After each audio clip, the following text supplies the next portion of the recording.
சுகி பசிக்குது, எதனா சாப்பிட கிடைக்குமா? உங்களுக்கு வேற வேலையே இல்லையா? சும்மா வீட்டுல இருந்து இதை பண்ணு அதை பண்ணுன்ற. உங்களுக்கு யார் லீவ் விட்டது? உன் மேனேஜர் நம்பர் கூட நான் பேசுகிறேன்.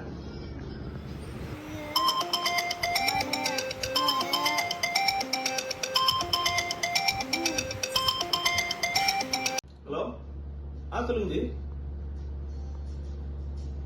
ஆமாங்க ஜி. ஜி என்ன நீ சொல்றீங்க?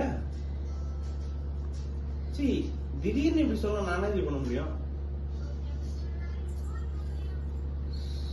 ஓகே ஜி, ஓகே ஜி, ஓகே ஜி, பாய். வேற வேலை கிடையாது. சரி,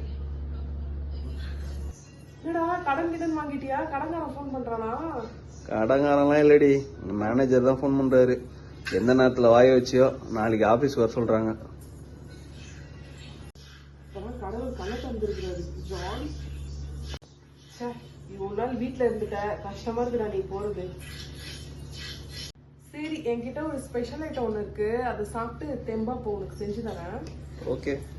டிஷ்ஷுக்கு தேவையான பொருட்கள்: ஆனியன், பன்னீர், கஸ்தூரி மேத்தி, கரம் மசாலா, தனியாத்தூள், மஞ்சள்தூள், சீரகத்தூள், ரெட் சில்லி பவுடர். இல்லை உங்களுக்கு அது பிடிக்கலன்னா நீங்கள் வீட்டில் அரைச்ச பவுடர் கூட யூஸ் பண்ணிக்கலாம். தேவைக்கேற்ப உப்பு, தயிர், நல்லா கட்டி தயிராக எடுத்துக்கணும், இஞ்சி பூண்டு பேஸ்ட், கடலை மாவு, ஒரு தக்காளி, கொஞ்சம் முந்திரி, இதை கிரைண்ட் பண்ணி எடுத்துக்கணும்.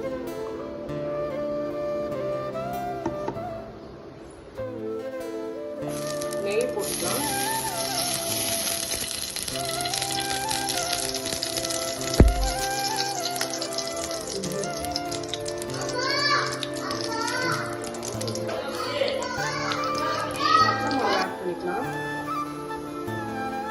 கடலை மாவு, கொஞ்சம் ரெட் சில்லியும் எடுத்துருக்கேன், வீட்டில் ரெடி பண்ணுறேன், வெறும் மிளகாத்தூளும் எடுத்துருக்கேன்.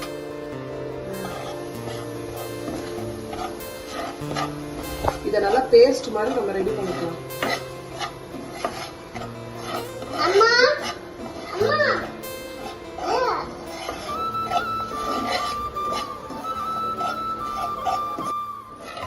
இந்த மாதிரி நல்லா பேஸ்ட் மாதிரி ரெடி பண்ணிக்கோங்க. அப்பதான் நம்ம தயிரோட பன்னீர் போடுறதுக்குலாம் கரெக்டாக இருக்கும். பபிள்ஸ் இந்த மாதிரி வரா மாதிரி ரெடி பண்ணி வச்சுக்கோங்க. இந்த டைம்ல ஸ்டவ்வை நம்ம ஆஃப் பண்ணிடலாம். இந்த கட்டி தயிரை நல்லா இந்த மாதிரி கலரி விட்டுக்கோங்க. இப்போ நம்ம ரெடி பண்ண பேஸ்ட்டை இதில் ஆட் பண்ணிக்கலாம்.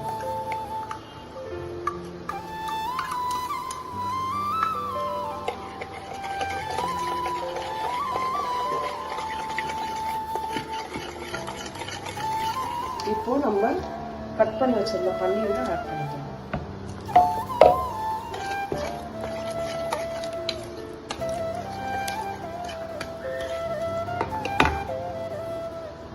இப்போ நான் ஆல்ரெடி காமிச்ச மசாலாஸ் இது எல்லாமே நம்ம இதில் ஆட் பண்ணிக்கலாம். அப்போ அந்த மசாலாஸ் எல்லாமே போட்டுட்டோம். இந்த டைம் நம்ம கொஞ்சம் உப்பு ஆட் பண்ணிக்கலாம். இதை நல்லா மிக்ஸ் பண்ணிக்கோங்க. பன்னீர் அந்த மசாலாஸோட பைண்ட் ஆகுற அளவுக்கு மிக்ஸ் பண்ணிக்கோங்க.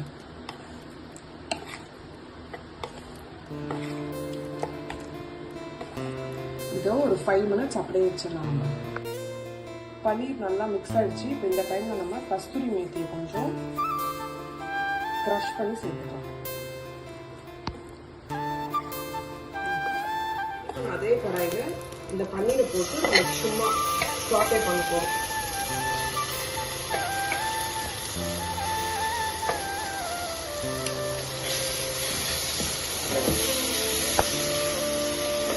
ஒரு 5 மினிட்ஸ்க்கு சாட்டே பண்ணா போதும்.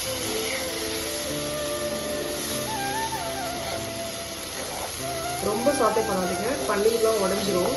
ஒரு 5 மினிட்ஸ் பண்ணா போதும்.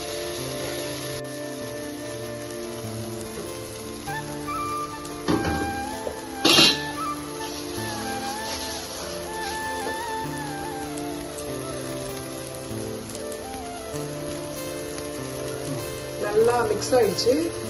இப்போ இந்த டைம்ல நம்ம ஸ்டவ் ஆஃப் பண்ணி பன்னீரை செப்பரேட்டா எடுத்து வச்சுக்கலாம்.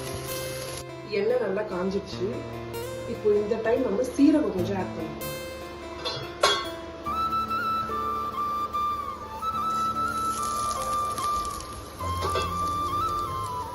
இப்போ வெங்காயம்,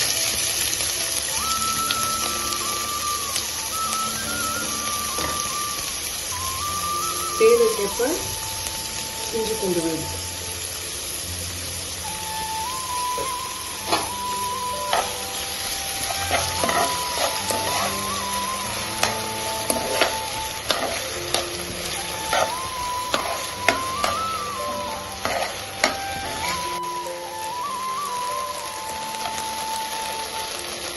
வெங்காயம் நல்லா கோல்டன் ப்ரௌனா வந்துருச்சு. இந்த டைம்ல நம்ம அரைச்சி வச்சிருந்த தக்காளியை ஆட் பண்ணிக்கலாம்.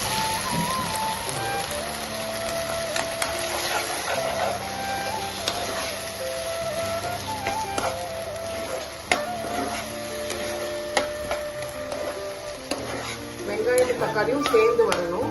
இதை ஒரு 5 மினிட்ஸ் அப்படியே விட்டுடலாம். பார்க்கலாம் எப்படி வந்துட்டு.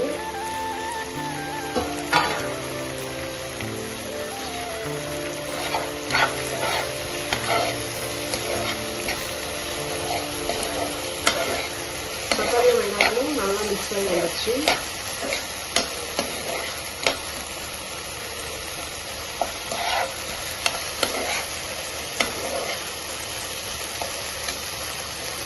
உங்களுக்கு தேவைன்னா இப்போ இடையில கொஞ்சம் ஆயில் கூட ஆட் பண்ணிக்கலாம்.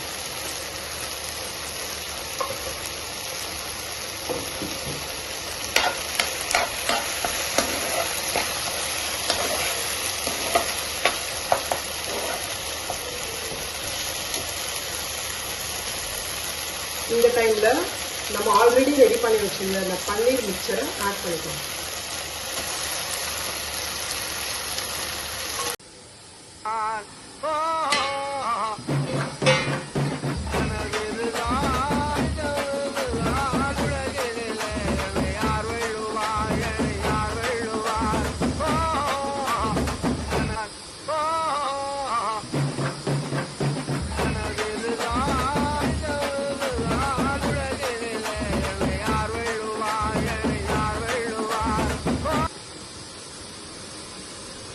டிஷ் ரெடி ஆயிடுச்சு. நிறைய பேர் இதை கெஸ் பண்ணியிருப்பீங்க. இதோட பேர் வந்து பாகிஸ்தான் பன்னீர் டிக்கா மசாலா. இதை எடுத்துட்டு போய் சாருக்கு கொடுப்போம். Practice make a man perfect. என்ன சொன்ன மச்சான்? அனுபவமே ஒரு மனிதனுக்கு நல்ல பாடத்தை கற்றுத் தருன்னு இதே